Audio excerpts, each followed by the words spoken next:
The explosion threw Park Sung across the marble floor before he heard the sound. Flames roared through the mountain estate's west wing, swallowing his office in seconds.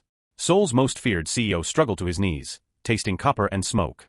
Through the chaos, he saw them, 4 men in tactical gear, weapons raised, sweeping through his home like a surgical strike. They weren't here to rob him. They were here to erase his bloodline.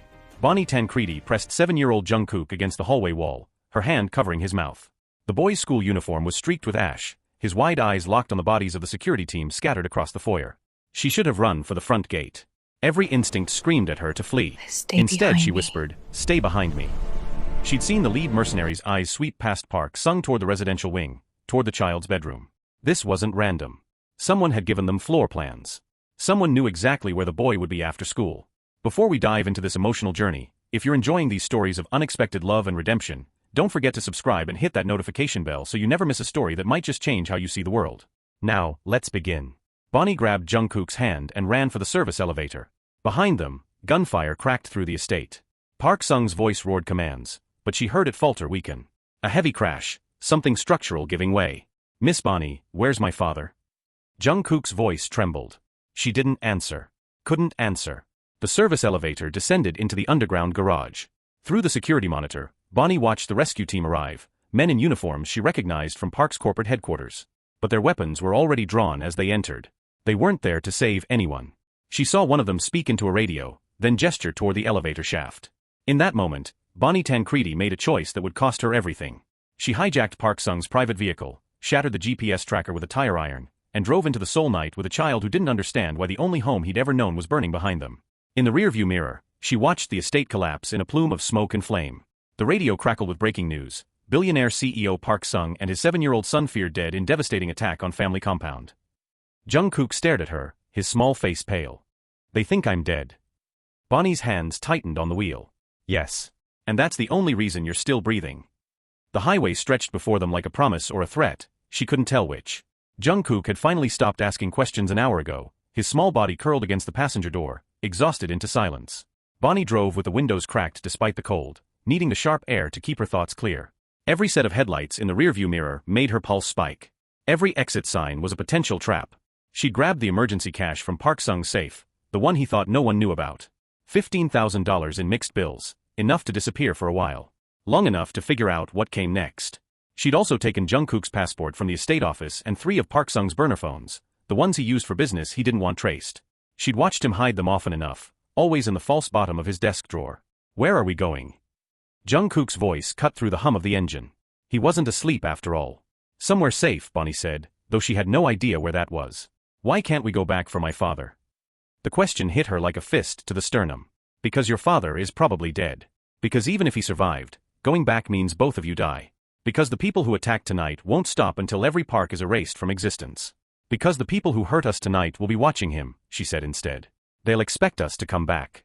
We can't do what they expect." Jungkook was quiet for a long moment. When he spoke again, his voice was smaller, younger than his 7 years. "Is my father dead?" Bonnie's throat closed. She'd seen the beam collapse across Park Sung's chest, seen the blood spreading across the marble. She'd seen the tactical team moving with the efficiency of people who'd been paid to leave no survivors. "I don't know," she whispered. It was the only honest answer she had. They drove through the night, leaving Seoul's sprawling lights behind. Bonnie headed south, toward Busan, where the city was large enough to vanish into and the ports offered escape routes if they needed to run further. She stopped once at a rest area, buying bottled water and triangle kimbap from a vending machine while Jungkook used the bathroom.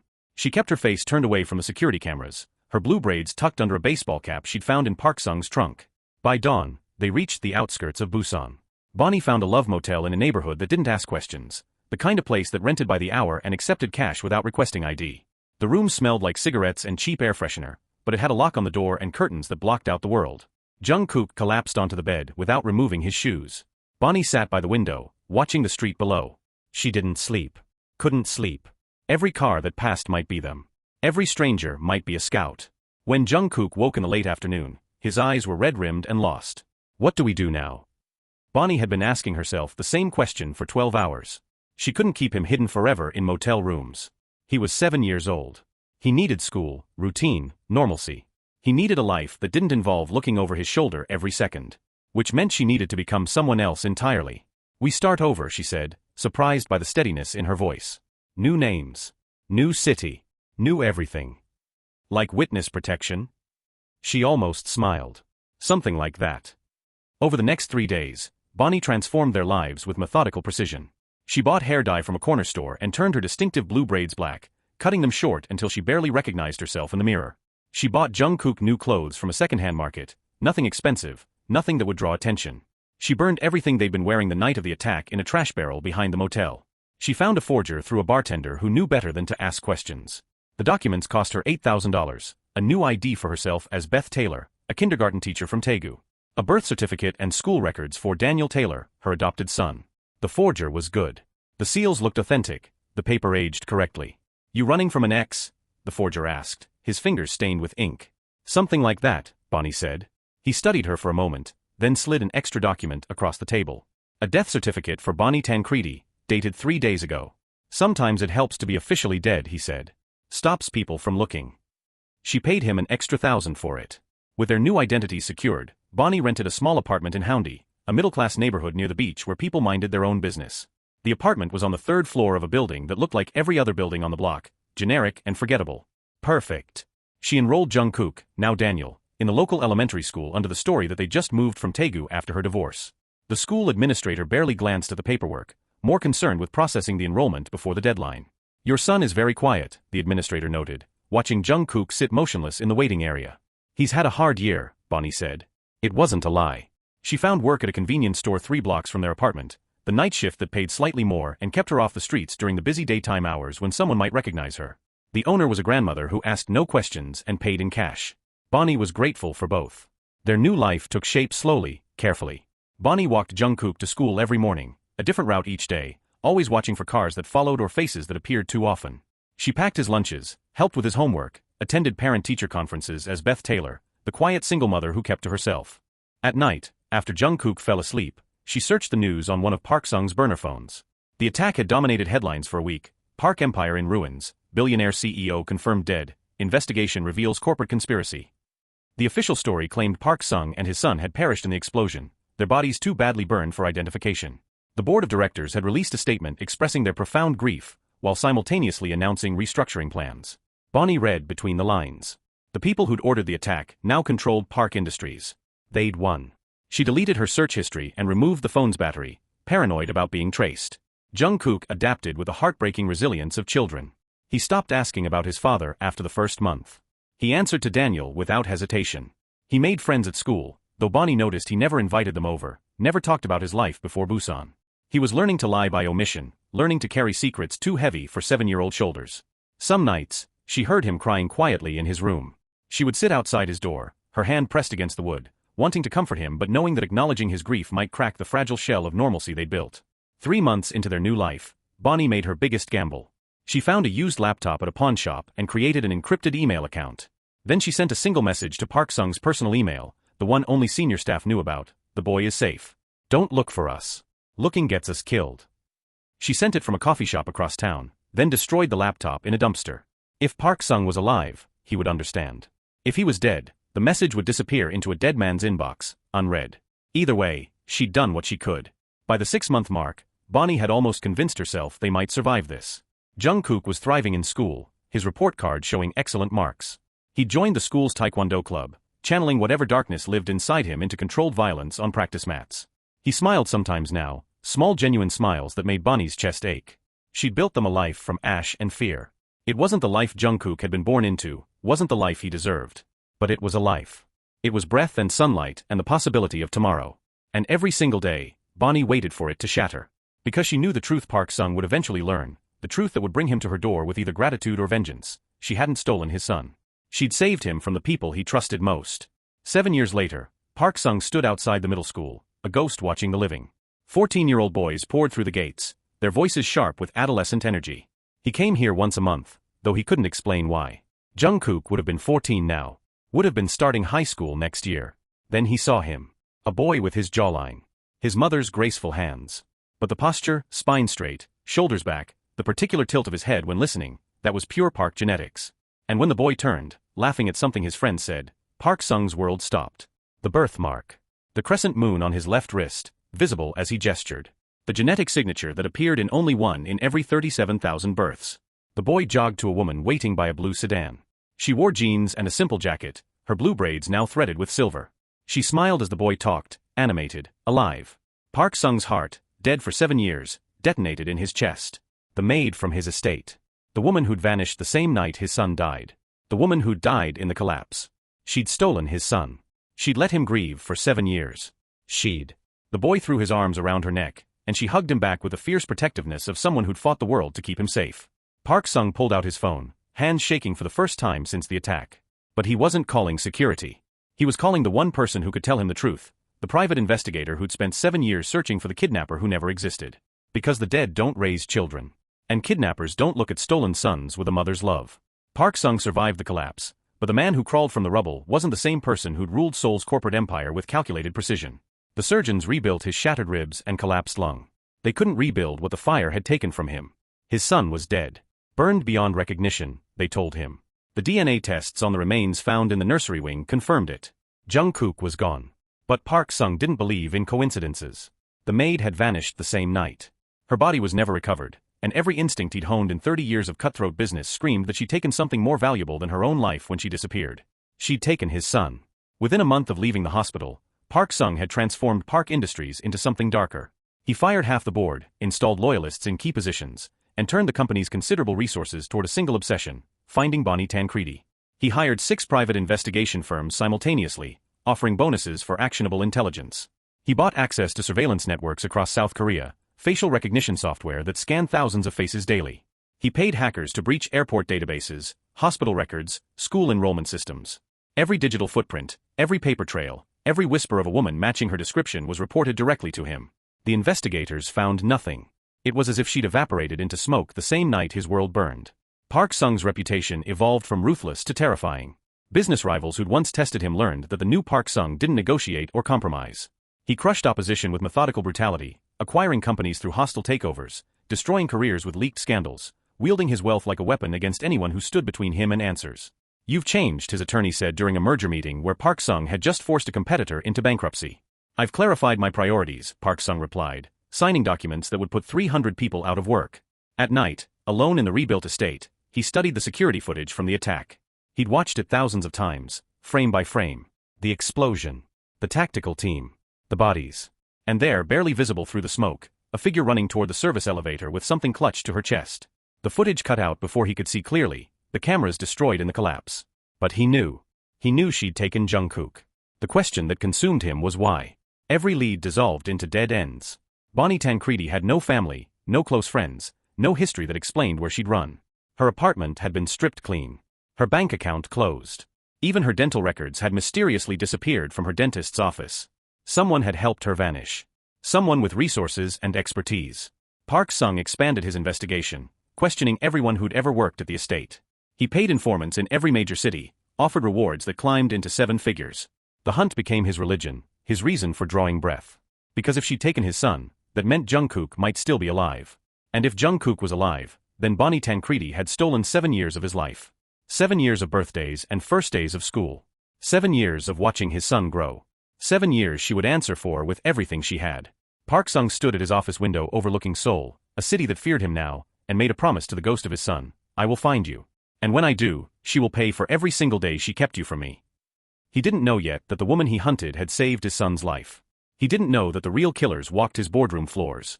Park Sung attended the charity gala because his publicist insisted. "You need to show the human side," she'd said, as if he had one left. The Busan Children's Foundation fundraiser was the kind of event he would have sent a representative to 7 years ago.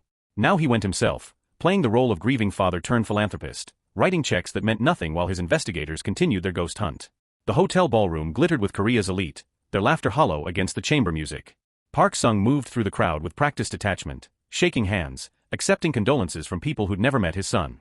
He was counting the minutes until he could leave when he saw the catering staff setting up the dessert table. And there she was. Older.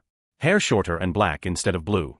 But the way she moved, the particular angle of her shoulders when she concentrated, the unconscious grace of someone who'd spent years being invisible in wealthy homes. Park Sung's blood turned to ice water. Bonnie Tancredi was serving cake at a charity gala, 20 feet from where he stood. His hand went to his phone, muscle memory screaming to call security. But something stopped him. She was here, working openly, using what name he didn't know. If she'd kidnapped Jungkook, why surface in public? Why risk exposure at an event crawling with Seoul's corporate elite? He watched her work, every instinct demanding he confront her immediately. But Park Sung hadn't built an empire by acting on impulse. He needed to understand the full picture before he struck. Then the ballroom doors opened and the scholarship recipients filed in, local students selected for academic excellence. The foundation director began introducing them one by one, sharing their stories of perseverance. Park Sung barely listened until the 14th name was called. Daniel Taylor, grade 9, first in his class in mathematics and science. A boy stepped forward, 14 years old, wearing a borrowed suit that didn't quite fit. Park Sung's champagne glass slipped from his hand, shattering against the marble floor. Every head turned toward the sound, but he didn't notice. The boy had his jawline. His mother's nose. The particular set of his eyes that every Park male carried like a genetic signature. And when the boy raised his hand to accept his certificate, Park Sung saw it. The crescent moon birthmark on his left wrist. The room tilted. 7 years of grief, rage, and obsessive searching crystallized into a single impossible truth. His son was alive. Standing on stage, accepting an award, breathing and whole and alive. Park Sung's eyes snapped to Bonnie. She stood frozen by the dessert table, her face drained of color, staring at him with the expression of someone watching their entire world collapse. Their eyes met across the ballroom, and in that moment, they both understood. The hunt was over. She moved first, abandoning her serving tray and pushing through the kitchen doors. Park Sung followed, shoving past startled guests, his heart hammering against his rebuilt ribs. He burst through the kitchen into the service corridor, but she was already gone, disappeared like smoke. But she'd left something behind this time. She'd left his son standing on that stage, unguarded and unaware that his entire life was about to detonate. Park Sung returned to the ballroom, his face a mask of control despite the chaos screaming through his veins. He approached the foundation director with a smile that didn't reach his eyes. "Tell me about Daniel Taylor," he said quietly. "I'd like to sponsor his education personally." Park Sung didn't sleep that night. He sat in his hotel suite overlooking Busan's coastline, 3 laptops open, building a file on Beth Taylor with the obsessive precision of a man who'd spent 7 years perfecting the art of surveillance. The foundation provided her employment records without hesitation. Single mother, moved to Busan 7 years ago from Daegu after a divorce. Son enrolled in local schools, excellent student, no disciplinary issues. She worked part-time catering, part-time at a convenience store. Model citizen. Perfectly unremarkable. Every detail screamed fabrication. By dawn, Park Sung had 4 investigative teams deployed. He wanted her entire life dissected, every moment of the last 7 years documented and analyzed. He wanted to know who'd helped her forge the documents, where she'd gotten the resources to disappear, and most critically, who she was working for. Because Park Sung had spent 7 years studying the attack that destroyed his estate. The tactical precision, the inside knowledge, the timing that caught his security completely unprepared. It was corporate espionage elevated to assassination. Someone had paid millions to erase the Park bloodline, and Bonnie Tancredi had been perfectly positioned to complete the mission. She'd taken his son as leverage. Had to be. 7 years of holding Jungkook hostage while she waited for the perfect moment to extract whatever ransom her employers demanded. "I want to know everyone she's contacted in 7 years, Park Sung told his lead investigator, a former intelligence officer who specialized in deep background checks. Phone records, email, social media. Every person she's spoken to for more than 5 minutes. "And the boy?" the investigator asked. "Photograph him. Document his routine. But no contact. Not yet." Park Sung watched the surveillance footage roll in over the following days. Bonnie walking Jungkook to school, the same route varied slightly each morning. Her shifts at the convenience store, always taking the back streets home. Her shopping trips, always paying cash, never using credit cards. The catering jobs, always in public spaces, never private homes. She lived like someone expecting to run at any moment. The investigators found her apartment, a modest 3rd-floor unit in a building with multiple exits. They catalogued her possessions through telephoto lenses, minimal furniture, no photographs on the walls, clothes that could be packed in minutes. A go-bag sat by the door, visible through the window. Inside it, one investigator reported, were passports and cash. "She's operational," Park Sung's security chief confirmed. "This is textbook deep cover protocol. Whoever trained her knew what they were doing." But the deeper they dug, the stranger the picture became.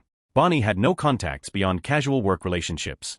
No mysterious phone calls to handlers. No unusual bank deposits. No encrypted communications. She lived below the poverty line despite supposedly being a professional operative. "Maybe she's dormant," one investigator suggested. "Waiting for activation." Park Sung studied the surveillance photos spread across his desk. Bonnie helping Jungkook with homework through the apartment window. Bonnie laughing at something his son said. Bonnie hugging him goodbye before school, holding on just a moment too long. "Or maybe she's exactly what she appears to be," his attorney offered carefully. "A woman protecting a child." Park Sung's jaw tightened. Then she stole 7 years of my son's life for nothing. That makes her either an enemy operative or a kidnapper. His eyes were cold. Either way, she'll answer for what she's taken from me. He picked up his phone and called his lead investigator. I want her employment history from before the estate. Every job, every reference, every person who knew her. And find out who died in that nursery if it wasn't my son. Because Park Sung needed to understand what he was dealing with before he made his move. And when he did move, there would be nowhere left for Bonnie Tancredi to run. The rain came down in sheets the night Park Sung made his move. He'd waited 2 weeks, watching, planning, learning her patterns. Tonight Jungkook was at a friend's house for a study session. Bonnie walked home from her convenience store shift alone, umbrella bent against the wind. Park Sung's car pulled up beside her 3 blocks from her apartment. The door opened. Get in. Bonnie froze, rain soaking through her jacket. For a moment Park Sung thought she'd run. Instead, she climbed into the back seat with the resignation of someone who'd always known this moment would come. He told the driver to circle the block, then turned to face the woman who'd haunted 7 years of his life. Up close, she looked older than he remembered. Tired. But her eyes were the same, sharp and defiant even now. Where is my son? His voice was ice. Safe, Bonnie said quietly. Which is more than I could promise if I'd left him with you. Park Sung's hand shot out, gripping her wrist hard enough to bruise. You stole him. You let me believe he was dead for 7 years. You destroyed me. I saved him. Bonnie yanked her arm free, something fierce flashing in her eyes. Those men weren't there to kidnap Jungkook, Mr. Park. They were there to kill him. And they would have succeeded if I'd left him in that house. You're lying. Am I? Bonnie pulled a phone from her pocket, her hands shaking. I've been carrying this for 7 years, waiting for you to find us. Hoping you'd understand before you destroyed everything I built to keep him alive. She pulled up a video file, the image grainy but clear enough. Security footage from the estate, time-stamped 2 hours before the attack. Park Sung watched his head of security meeting with 3 men in tactical gear, watched money change hands, watched him point to a blueprint of the residential wing. Your own security chief sold you out, Bonnie said, her voice breaking. I saw him that morning, talking on his phone about cleaning the bloodline. I didn't understand until the attack started. Until I saw the rescue team arrive with their guns already drawn. Park Sung's world tilted. Who ordered it? I don't know. But whoever it was, they had access to everything. Your security codes, your schedule, the layout of your home. Bonnie's eyes bore into his. If I'd brought Jungkook back to you, they would have tried again. And next time they wouldn't have failed. So you just took him. Changed his name. Let me grieve. Yes. No apology in her voice, only exhausted defiance. Because a grieving father keeps his son's memory alive. A dead son can't be killed twice. As long as everyone believed Jungkook died in that fire, he was safe. Park Sung stared at the rain streaking down the window, his mind racing through 7 years of assumptions, crumbling like the estate had crumbled. The DNA results. The body in the nursery. The security chief's daughter, Bonnie whispered. She was 6 years old. Same height as Jungkook. They burned her body beyond recognition and used it to close your case. Her voice cracked. I watched the news reports. I knew what they'd done. And I knew if I came forward, Jungkook would be next. The car stopped at a red light. Rain hammered the roof like accusations. I want my son back, Park Sung said, but his voice had lost its edge. He's not yours anymore. Bonnie met his eyes. He's Daniel Taylor. He has friends, a life, a future that doesn't include assassins and corporate conspiracies. You want him back? First you figure out who wanted him dead. Until then, I'm the only thing standing between your son and a bullet. She opened the car door and stepped into the rain, leaving Park Sung alone with the truth he'd spent 7 years refusing to see. Park Sung showed up at Bonnie's apartment at midnight, soaked from the rain and holding a bottle of whiskey he hadn't opened. She let him in without a word, glancing toward Jungkook's closed bedroom door. The boy was asleep, unaware his 2 worlds were colliding in the living room. Show me everything, Park Sung said. Bonnie retrieved a lockbox from beneath the kitchen sink, the kind designed to survive fires. Inside were 3 USB drives, each labeled with dates. She plugged the first one into her laptop, her hands steadier than they'd been in the car. I started recording 3 months before the attack, she said quietly. Your head of security, Kim Min-jae, was acting strange. Taking calls in empty rooms. Meeting people who weren't on the visitor logs. I thought maybe he was having an affair. The first video showed Kim in Park Sung's study, speaking on a phone. The audio was muffled but clear enough. The board wants clean succession. No heirs, no complications. Park Industries can't have a 7-year-old CEO. Park Sung's jaw clenched. When was this? 2 months before the attack. She played the next file. Kim meeting with Park Sung's father-in-law, Director Han, in the estate's wine cellar. Han's voice was cold, clinical. The boy is a liability. My daughter married Park to secure the merger, not to produce an heir who'll destabilize everything we've built. Once they're both gone, we control the votes. My wife's father. Park Sung's voice was hollow. She died giving birth to Jungkook. He blamed me. He blamed Jungkook, Bonnie corrected, for taking his daughter. For existing. The third video was time-stamped the morning of the attack. A board meeting Park Sung hadn't been invited to. 6 directors sat around the table, including Han and 2 men Park Sung had considered friends. They discussed the logistics with a detachment of people ordering office supplies. The tactical team goes in at 4 p.m. when the boy returns from school. Park Sung will be in his office, contained in the West Wing explosion. The child's elimination must look collateral, not targeted. Clean, fast, untraceable. Insurance payout goes to the board trust, another director added. We restructure, go public within 6 months. Everyone's stock triples. Han nodded. And the security chief? 50 million in offshore accounts. He'll disappear to Singapore after. His daughter's body will be sufficient for DNA confirmation. Park Sung's hands were shaking. Bonnie paused the video, giving him a moment. When he spoke, his voice was barely a whisper. They killed a 6-year-old girl to fake my son's death. Kim's daughter had leukemia. He needed money for experimental treatment. They promised to save her if he helped them. Bonnie's voice was tight. They lied. She died in the explosion. Convenient DNA match. The final video showed the aftermath, played on news broadcasts Bonnie had recorded. Han giving a tearful statement about the tragedy, promising to honor Park Sung's legacy by guiding the company through its darkest hour. Behind him, the other conspirators wore appropriately somber expressions. They're still running Park Industries, Bonnie said.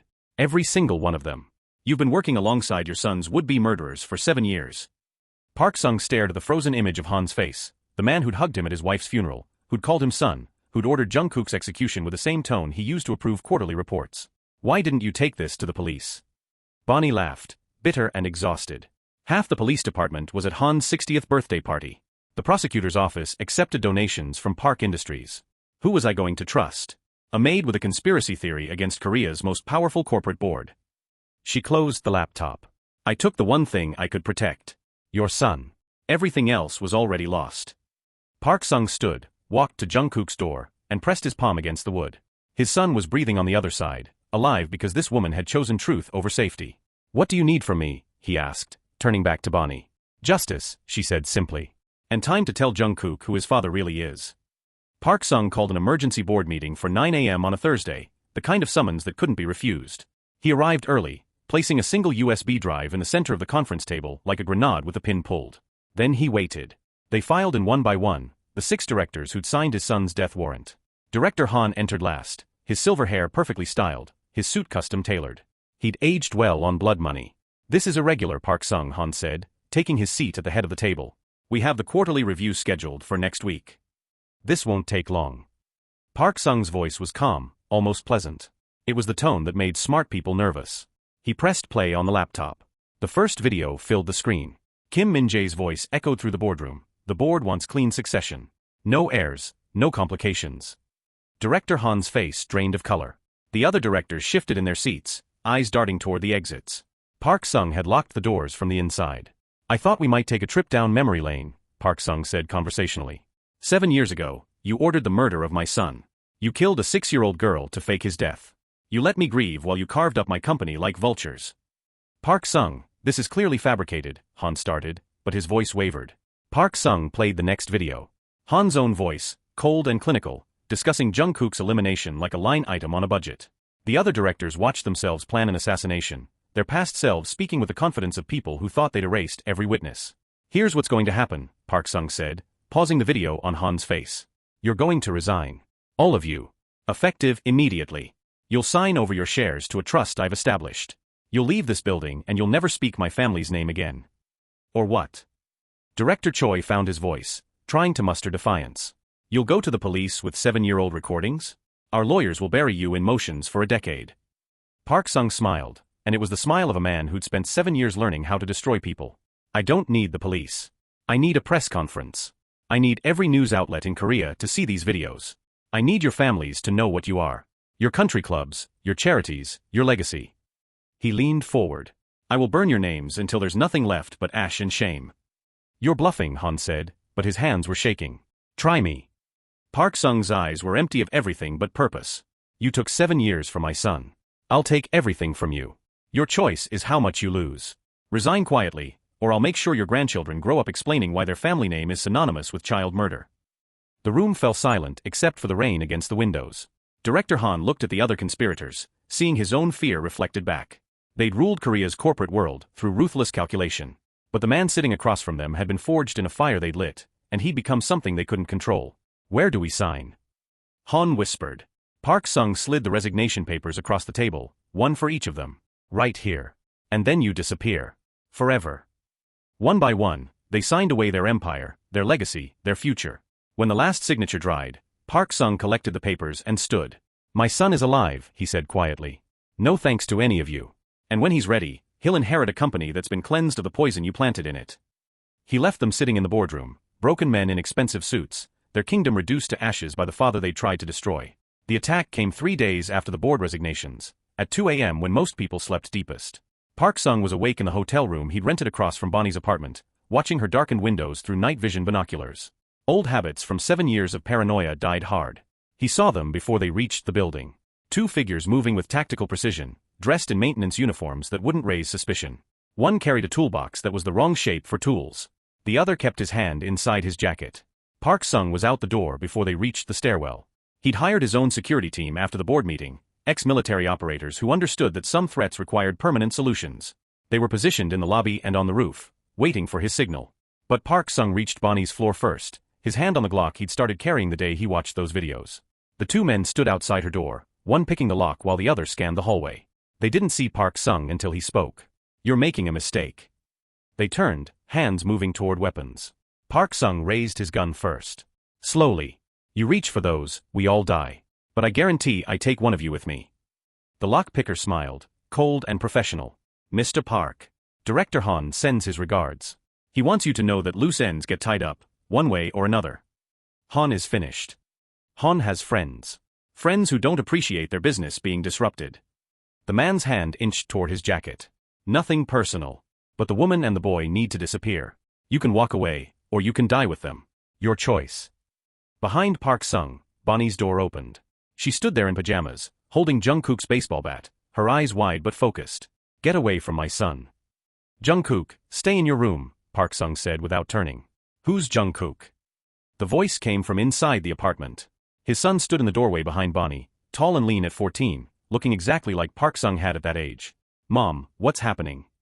The assassins moved simultaneously, reaching for their weapons. Park Sung fired twice, center mass on the closer target. The man dropped. His partner dove sideways, weapon clearing his jacket. Park Sung's security team burst from the stairwell, 3 men with rifles trained on the remaining assassin. Down. On the ground now. The man hesitated, calculating odds, then slowly lowered his weapon. He looked at Jungkook, then at Park Sung, and smiled with ugly recognition. So the kid really is alive. That's going to be worth a lot to the right people. Park Sung stepped forward and hit him across the face with the gun, a crack of metal on bone. No one knows he's alive except the people in this hallway. And you won't be telling anyone. His security chief stepped forward. We'll handle disposal. Nice and clean. Park Sung turned to face his son for the first time in 7 years. Jungkook stared back, confusion and fear warring in his eyes. He looked at Park Sung, at the gun, at the body bleeding on the hallway carpet, then at Bonnie.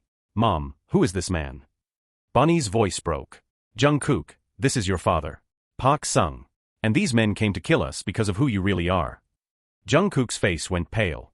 I don't understand. I know. Park Sung lowered his weapon, his hands shaking. But you're safe now. I promise you you're safe. No one else is coming. He looked at Bonnie, seeing her fierce protectiveness, her trembling courage, the way she positioned herself between Jungkook and danger even now. 7 years ago, she'd been invisible to him. Tonight, she was the reason his bloodline still existed.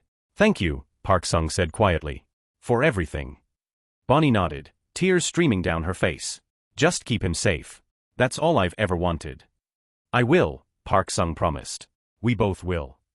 3 months after the hallway attack, Park Sung stood in his attorney's office with papers that would redefine his family. Bonnie sat across from him, wearing a dress she'd bought for the occasion, her hands folded in her lap like she was preparing for battle instead of a legal proceeding. This is unprecedented, the attorney said, reviewing the documents for the 3rd time. You're not just giving her guardianship rights. You're making her co-trustee of the Park family estate, with equal authority over all business decisions affecting Jungkook's inheritance. That's correct, Park Sung said. Mr. Park, with respect, this woman was your employee. You've known she was alive for less than 4 months. This level of legal authority saved my son's life, Park Sung interrupted. While I trusted the wrong people, she saw the truth. While I built an empire on ruthless business, she built a life for Jungkook with nothing but courage and cash from a dead man's safe. He looked at Bonnie. She's earned every word in those documents. Bonnie's eyes were wet, but she didn't cry. I don't want your money, Park Sung. I just want Jungkook to be safe. He is safe. Now I'm making sure you are too. Park Sung slid another document across the desk. This establishes you as a named member of the Park family with full legal protections.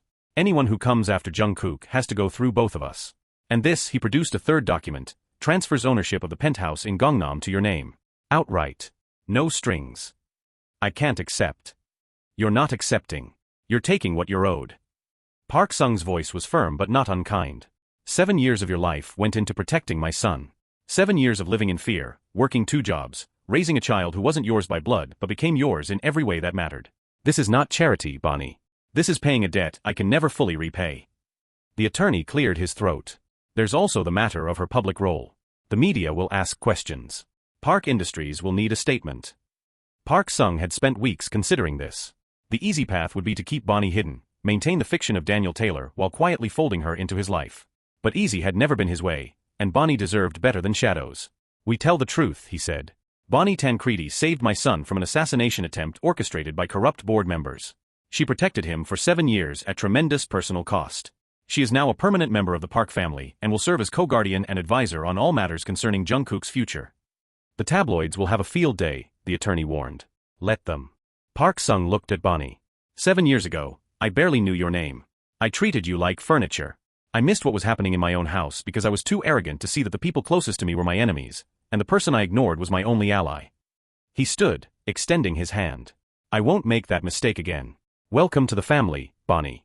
Not as an employee. Not as a debt. As family.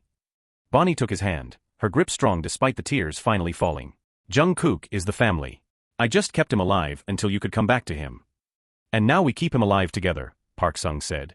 They signed the documents as Jungkook waited outside with security, his new life beginning on paper signed in ink and sealed with the promise that the people who loved him would never let him face the darkness alone again.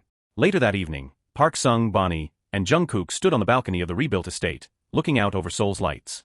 Jungkook stood between them, one hand in Bonnie's, the other tentatively held by the father he was still learning to know. Is this real? Jungkook asked quietly.